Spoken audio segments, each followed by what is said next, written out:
What is going on? Welcome to Rue's Room, where we get into the nitty gritty of the artists and creatives in the scene.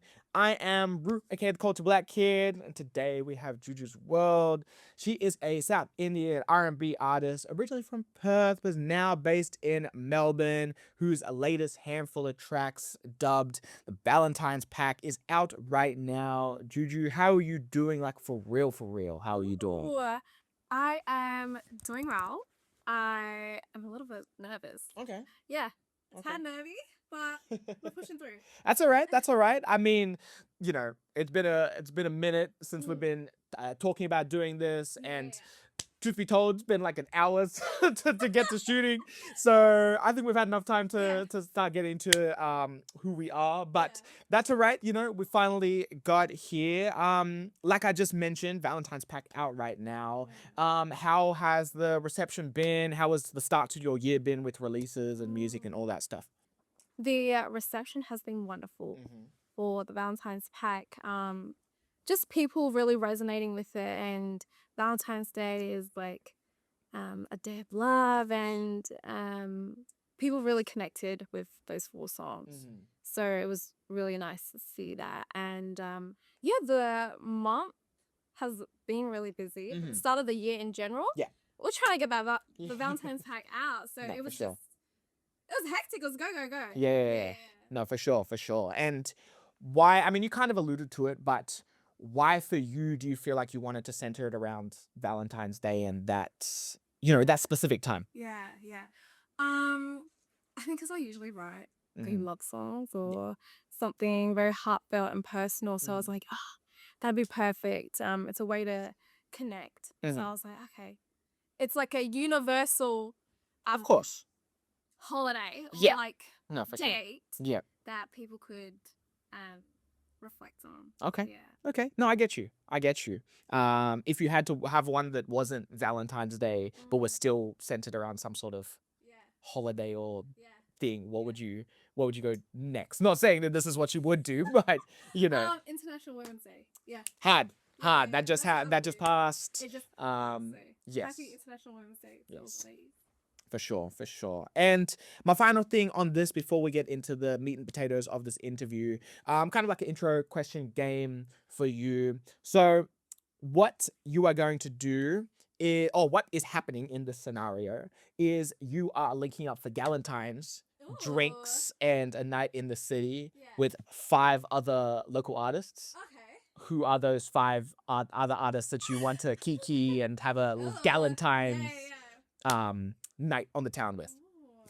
Anyone. Okay. In the local scene, to be specific. Well, in the local scene, Yeah. 5 artists from the local scene.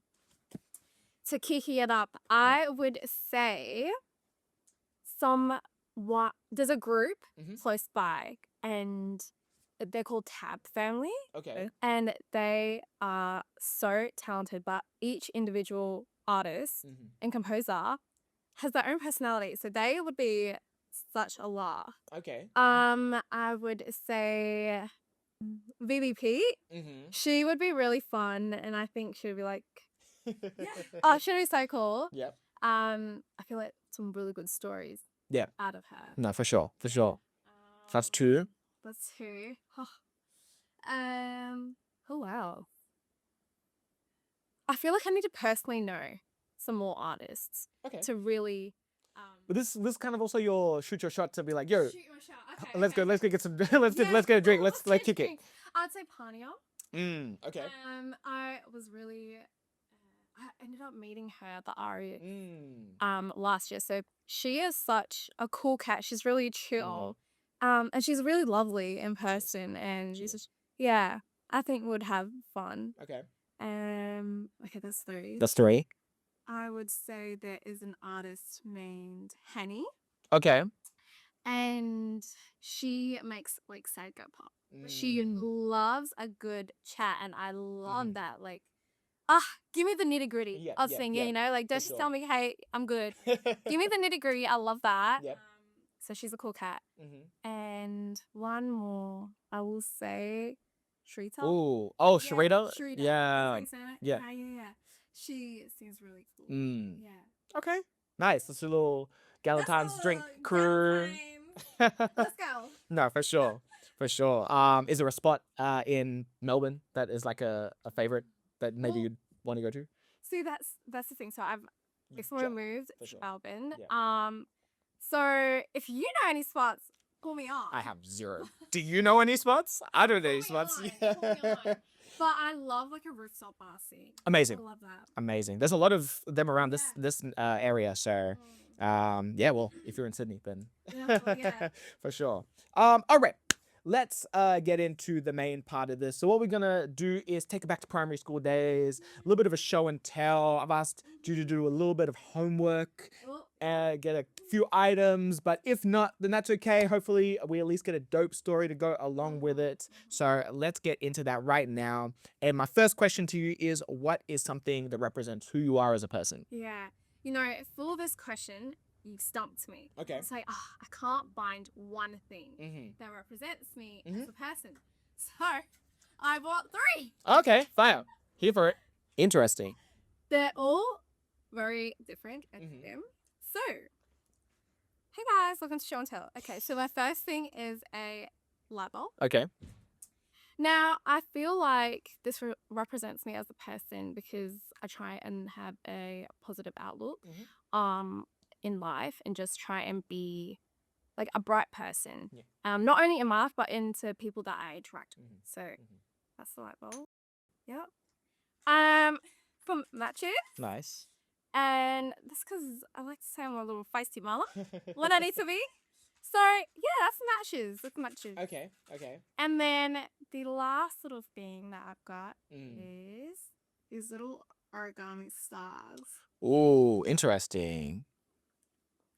Okay, so the reason why I thought this reflects me as a person, so I've had these since I was really young. Okay. Since I was in primary school. Yeah. And I never learned how to make this, but I should. Okay. That should be my homework. But but it's made from paper. Yeah. Yeah, something so simple can create something so beautiful, and I just to me that was just it just reflected me as an artist and as an individual, like something so simple creating something Nice. something meaningful and No, for sure. Like we, again, off camera, we're talking about like the little things that the you'll little know things. that, go a long way. So I'm really curious about like, again, more about where, because you said you didn't make them, but you've had them since primary school. So was it a friend? Was it family? It was a friend that like made them. Nice, like in class type situation? Yeah, in class when we were supposed to do reading. Do you remember like reading? Yeah. And they were just there just And making... she made them and I was like, oh, that's so cool. And then she made me 3. What year was this? What year? Oh, Like... what year group? I think this was like year 4. Okay. So I was like a year 1 kid, just... I was like, yo, child genius right there. Goodness. Yeah. Yeah. So... Nice. Nice. And I always had it, and I feel like they're like my little shooting stars. Yeah. Make some wishes on them and keep them tight, keep sure. close. Yeah. Sure. Are you still close? Or do you still know that person? But I'll always remember them. For sure. So For sure. It's appreciation. It's like then, yeah. You don't have what is it? Your socials. Yeah. Cheerful. No, 100%. Hey, 100%. girl. Yeah. Well, I mean, kids nowadays. Oh. Yeah. Yeah. That's another story. That's goodness. But that's nice. Yeah. I love that. Very, very optimistic ones for sure. Okay, amazing. Let's move on to number 2. What is your favorite sentimental gift that you have received from someone? So my favorite sentimental gift is my ring. Nice. Walk through them. I always wear these rings when I've got an event or when I've got anything related with especially music. I always wear these same set of rings, and they're all from people that are either that are just really close to me. So whether they're near or far, I've always got a piece of them with me, and yeah. Like a support system, like they're always there, like no matter For sure. the distance or For sure. So does each of the rings represent anyone individually, specifically, or is it kind of like a general, holistic? No, they all represent like people individually, but a ring in particular that is like really special to me is this one. Yeah. It's very simple, but it's from my grandparents, and when they first gave it to me, it didn't fit me. They're like, oh, like, when the time is right, and like it'll fit. And I'm like, oh no, like, I want it now. And I think in a way it taught me patience. And that's just like in a retrospect of things. For sure. Yeah. For sure. To have patience No, in life and definitely, definitely. Is it something that you would then like you would add more rings, or do you think like as time goes you meet like different people or different moments happen, or do you think it's like, okay, this is the rings, it's not going to adjust or like anytime soon? I think for now these are my core rings. Okay. This is like a set core.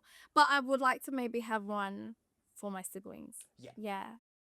Well, because I've got one for like my parents Mhm. and like my family in general. Yeah. So I would like to have like a specific one for my siblings. Nice. Okay. Nice. I love that. Again, carrying family and stuff along with, wherever you do that. Because they live like in Perth. Right, yeah. And so, no matter where they are, like always Sure. thinking of them and they're always supporting me and yeah. That's amazing. No, I love that. All right, number 3. What is the first album that you ever bought or received? So I don't have it on me, but it's not an album. It's a 90s hit CD of the greatest tracks of like in the 90s. Yeah. So that was the first CD that I remember. I've got a photo of it. Okay. I can show you. Yeah, of course. So we used to travel a lot when I was little, Mhm. and we did lots of road trips, and these were the songs on repeat Mhm. that would always play, and then Mhm. I would get my siblings and I to harmonize and sing one track, and then it was my turn, then it was my brother's turn. Yeah. Yeah, it looked so simple. It just looked like this. Oh, true. So simple, so basic. But yeah, it had some things in it. There was Vanilla Ice, there was the Spice Girls, there was Bobby Brown, like Yep. a lot of influential artists made some great hits in the 90s. No, for sure. And probably influenced you Yeah, like of coming into course. your musical journey. Twofold question. One, are you from a musical family? Because you mentioned how siblings used to like trade off on. Yeah. Well, my grandpa used to sing in the church choir, and that's where I would say like my family kind of influenced me to sing in church and things like that. And my mum sings as well. Okay. Just around. Yeah. But my siblings don't love like singing. But my No. brother plays instruments. Oh, nice. Guitar, piano, that jazz, and yeah. Okay, nice. And then the other part is, what was the song that when it came on, it was like your time to shine, like spotlight? Yeah. Like from that. track? Yep. Oh, that's really good. I can think of a couple, but I can think of the Spice Girls, like if you wanna be more. Yeah. And there was always a constant fight, like who was gonna do the rap. Who was gonna do the rap? It's like, no, guys, it's my turn. And they're like, no. And then they'll sing in my part. I'm like, no, guys. And there's like, I don't know how my parents Just dealt with it. Yeah. Driving around. Yeah. No, for sure. That was it. Yeah. For sure. Okay, nice. And my final part to this question is, who are some local artists who you're rinsing currently? Who I'm currently rinsing. Well, I mentioned them in my Valentine's pack, so I would say VVP. I'm listening to Miss Kanina. Yep. Yeah, she's cool. And yeah, VVP, Miss Kanina, and Henny. Nice. Yeah. Nice. Okay. Fire. All right, let's go on to number 4. What is a moment from one of your favorite gigs and sessions? I'm yet to form like a gig. Okay. But I've got a studio session to be precise. Yep. And it was actually my first studio session that I did by myself. So that just stood out to me, and because it took me a while to learn how to make music and things like that. I always knew I wanted to do it, but I just didn't know how to achieve the sound that I wanted to. So, rinse and repeat those YouTube videos, like signing up for forums and all that. It was so extra, but when I got it, I was like, oh wow, like this is a sign. Yeah. Because at first I was like, oh no, this is a sign saying I'm not meant to do this. But yeah, that's a studio session. That's a session I always like remember, and it led to releasing my first song. Yeah. No, for sure.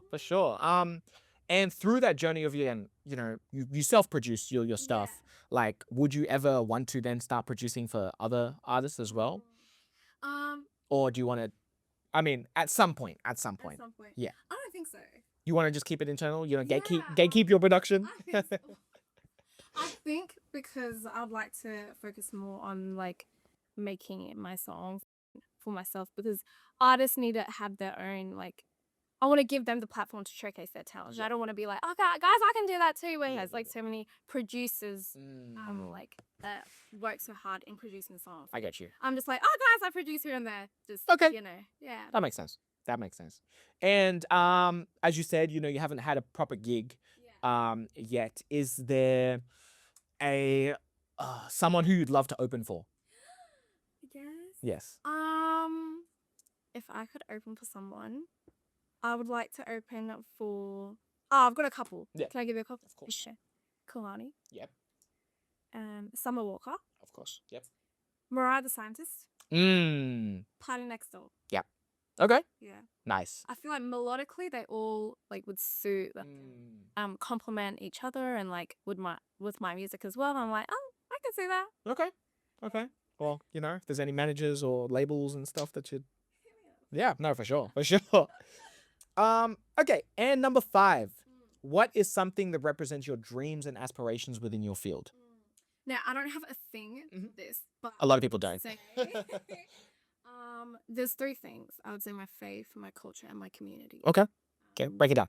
Really inspire me and my goals. So my faith, I mentioned like, I started singing off in church choir. Yep. So that's always gonna like stick by me and influence my path, and my community and my culture, purely because just representation and being a voice is so important. And I think nowadays there's not much of a South Asian like breakthrough. I can think of like one rapper, like kind he made like the wait a minute. And so I love how he's getting his flowers and things like that. But no, I just want to see like more representation, and especially in mainstream. Like, For sure. Yeah, and there's not many. Like, again, like your culture has like your people, like you're the artist, but it feels very internal some of the time. And I feel that about thankfully South Africa's slowly been coming up through Amapiano, and then again Tyler's one of the biggest artists in the world, and etc.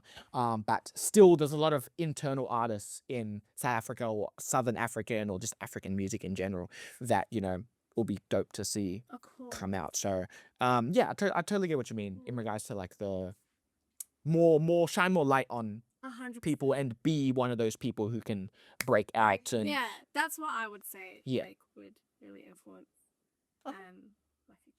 Nice. I would like to. Okay. Dope. All right. Well, we got one more thing to do before we get out of here, which is the Rouge Room Classic, the game that is to build your ultimate collab track. So what you're going to do is going to be yourself, 3 other artists. Actually, sorry, before I continue, seeing as you are a producer, I know that you just said that you only produce for yourself. But would you like to be an artist or a producer on this track? Artist? Okay. So then, as I continue, it is yourself, 3 other artists, 1 producer, and 1 director, and 1 videographer. Let's start with the director and videographer. There's he's such a creative. His name's Nick Kozioski. Okay. Nick K. Nick. I met him last year at the R. Okay. So he does like the video production for Tones and I, like. Oh, okay. Won an award. So Nice. it's just so cool. And he's such a creative. Like, I've seen his work and like the way he zooms. Like, wow. Okay. So yeah, video directing. I'll choose him. And 3 artists. I would love like all the gals. Yep. All the gals. Okay. Yep. I would say I'll start with Shoda. Yep. She, oh my goodness, like her tone and like her voice is existing. Her little girl. Yeah, she's really cool. I'll say Paniel and who else? Because I make a lot of like soccer, R&B. Like if I want to do something different, I feel like we need. I'd choose BBP actually. Okay. Yeah. Just to switch up. But Okay, nice. you know, get everyone grooving after they've been The sad. going through. Yeah. Just that rap girls are just After like they've process their feelings. All right, time to dance. Yeah. Yeah, for sure, That'd be for sure. cool. Okay. Yeah. And finally, the producer. Oh, the producer, and Chelsea Moore. Nice, Yeah, nice, nice. for her, and she's really cool. Yeah. Okay. Fire. Well, let's see if that happens. Yeah. It's happening. Anyway, thank you so much for coming on. As I just mentioned at the top, it's been a lot of conversations to finally get here, but we're here. Here's where I roll out the red carpet for you to let the people know what's out, what's coming up, all that good stuff. Yeah. Well, I've just recently got my Valentine's pack out. It is 4 songs, which is 4 visualizers for it. There is Scarlet Secrets, Missed Calls, Right My Wrongs, and Some Flowers Don't Bloom. All out now on all streaming platforms. And new music on the way soon. That's all. Amazing, amazing. This is Rue's Room. I am Rue, aka the Culture Black Kid, Jujus World. I'll catch you next time. Peace.